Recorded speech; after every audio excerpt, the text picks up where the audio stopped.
மகாராஷ்டிரால மராட்டி மொழியில பேசாத காவலாளி மேல ராஜ் தாக்கரேயுடைய கட்சியினர் தாக்குதல் நடத்தினதுனால ரொம்பவே பரபரப்பு ஏற்பட்டிருக்கு. அது தொடர்பான காட்சிகளை முதல்ல பார்ப்போம்.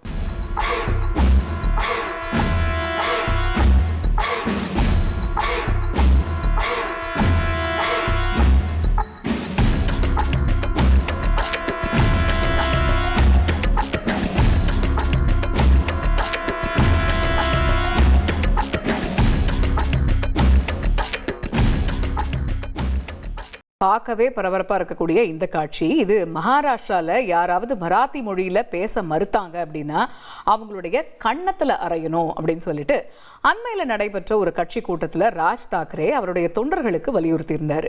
இந்த நிலையில தான் போவை அப்படிங்கிற பகுதியில் இருக்கக்கூடிய ஒரு நிறுவனத்தில் காவலாளியாக வேலை செஞ்சுட்டு வரக்கூடிய நபர் தனக்கு மராட்டி தெரியாது அப்படின்னு ஹிந்தியில் பேசியிருக்கிறார்.